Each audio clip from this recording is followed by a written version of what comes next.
So, let's assume that someone is listening, like a VP of L&D or even an L&D manager is listening to this, and they have already talked to the employees, or they have conducted the focus group exercise that you spoke about, and they have gathered some requirements, and now they're listening to this podcast, and as they're looking to plan their initiative.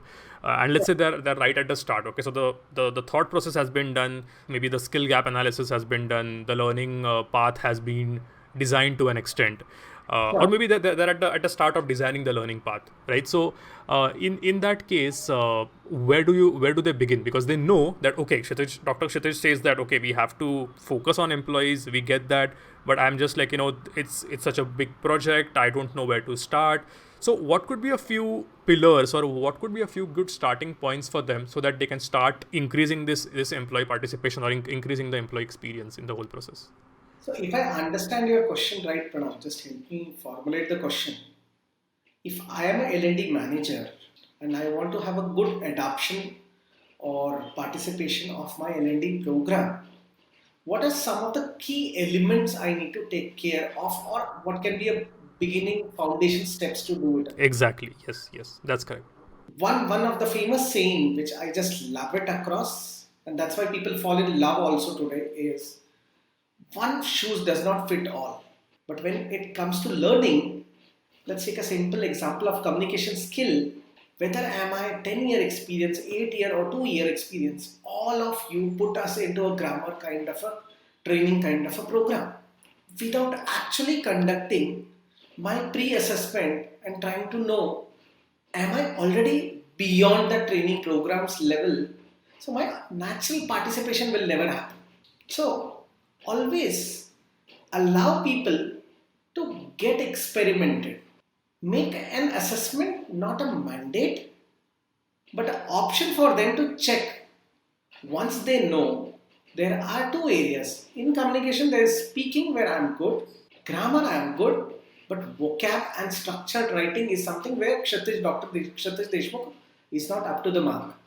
So I will accept the program and I will start getting participated into it. So definitely give a personalized form of learning.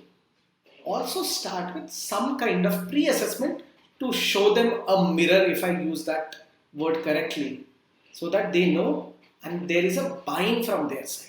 Okay, so I think for the listeners, I'll just summarize what you have said, because I think this was super interesting.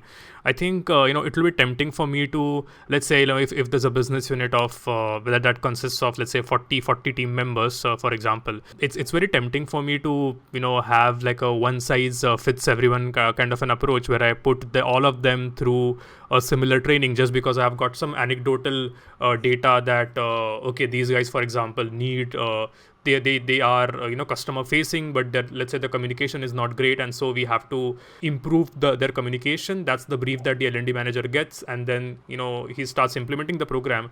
But one of the mistakes that he or she should avoid is creating this one size fits all approach for all of those 40 members, because it's quite possible that maybe 10 of them are actually good at written English, but when it comes to speaking English, they struggle, or maybe it's vice versa for the other 10, right? So I think what you're saying is really interesting and helpful, that we have to kind of take the extra effort, while it's easy, right? It's easy for me to just put in one solution for everyone, and it's a little harder for me to customize it, but that's a necessary effort that we have to put in as we execute the learning and development program.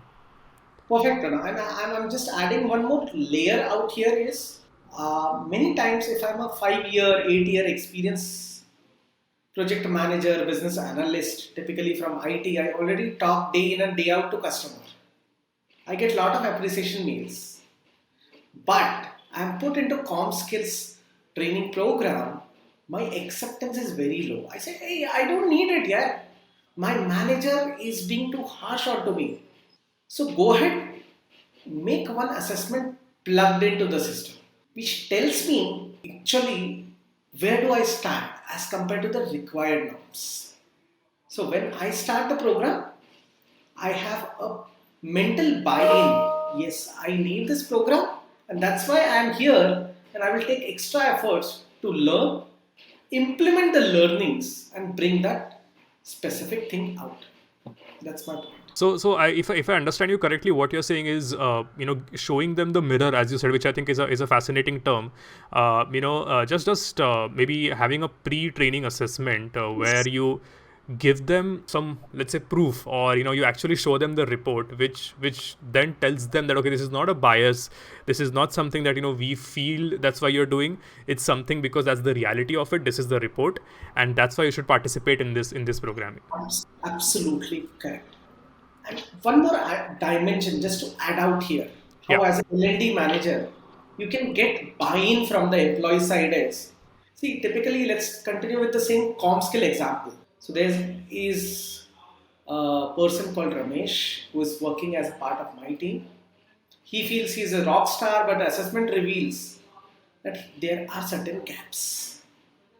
So next step is explaining Ramesh what are the gaps. So there is something called coach who needs to be from same industry doing same kind of a work, who picks up that report and then explains to Ramesh what are the lacunas and exactly how training is going to help him across. If this coaching was done by MA English guy, Ramesh will never buy that. That coaching has to be done by relevant person.